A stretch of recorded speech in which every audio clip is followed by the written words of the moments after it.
बिल्ली मत पालना। एक फकीर मर रहा था। उसने अपने शिष्य से कहा, देख, एक बात का ख्याल रखना, कभी बिल्ली मत पालना। वह फकीर तो मर गया, इतना ही कहकर इसकी व्याख्या भी न कर गया। शिष्य तो बड़ा परेशान। बिल्ली न पालना आखिरी संदेश? कोई ब्रह्म ज्ञान की बात करनी थी। जीवन भर इसकी सेवा की और मरते वक्त यह कह गया कि बिल्ली न पालना। बिल्ली हम पालेंगे ही क्यों? बिल्ली से लेना देना ही क्या है? हमने बिल्ली पाल भी ली तो इससे मोक्ष में कौन सी बाधा पड़ती है? किसी भी शास्त्र में नहीं लिखा कि बिल्ली मत पालना। बड़े बड़े आदेश दिए हैं, ऐसा मत करना, वैसा मत करना, 10 आज्ञाएं हैं, मगर बिल्ली मत पालना यह क्या है? चोरी मत करना, बेईमानी मत करना, झूठ मत बोलना तो समझ में आता है, मगर बिल्ली मत पालना यह कौन सा नैतिकता का आधार है? उसे हैरान देखकर एक बूढ़े आदमी ने कहा, तू परेशान मत हो, मैं तेरे गुरु को जानता हूँ, वह ठीक ही कह गया है। मैं भी तुझसे यही कहता हूँ कि अगर उसकी बात मानकर चला तो बच जाएगा, उसकी बात ना मानी तो मुश्किल में पड़ेगा, क्योंकि वह मुश्किल में पड़ा था। शिष्य ने पूछा, मुझे पूरी बात समझा कर कह दें, कैसी मुश्किल? क्योंकि मेरी अकल में बात नहीं बैठती। मैंने बड़े शास्त्र पढ़े हैं, मगर बिल्ली मत पालना यह मेरी समझ से बाहर है। उसने कहा, सुन, तेरा गुरु कैसी मुसीबत में पड़ा।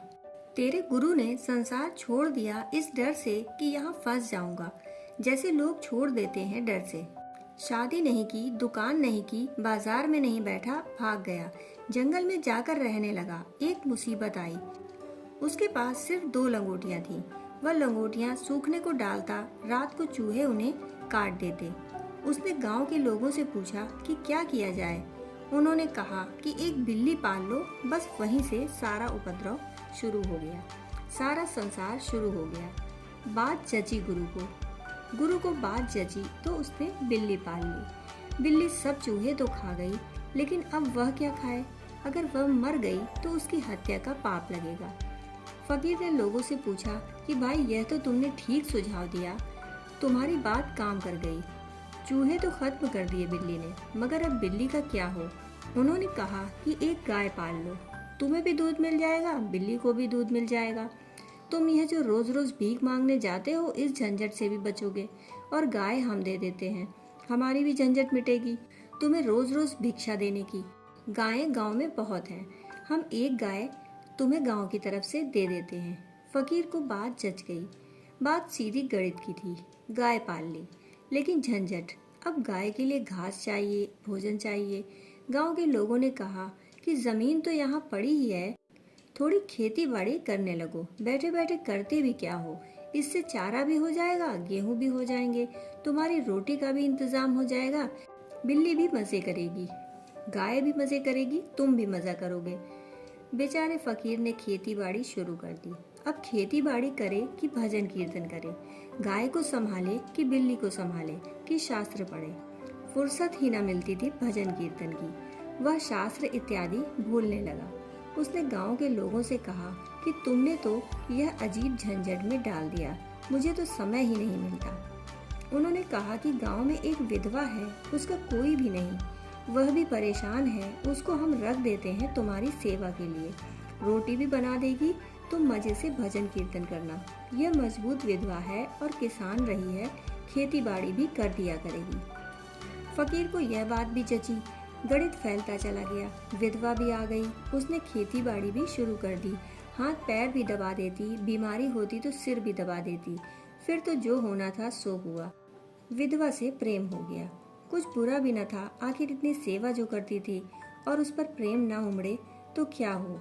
गांव के लोग आ गए कि यह बात ठीक नहीं, अब अच्छा यही होगा कि आप इससे विवाह कर लो, क्योंकि इससे हमारे गांव की बदनामी हो रही है। फिर विवाह भी हो गया और बच्चे भी हुए। इस प्रकार उपद्रव फैलता ही चला गया, फैलता ही चला गया। फिर बच्चों का विवाह हुआ। उस बूढ़े आदमी ने आगे कहा, तुम्हारा गुरु ठीक ही कह गया है कि बिल्ली मत पालना। यह उसकी जिंदगी भर का सारा निचोड़ है।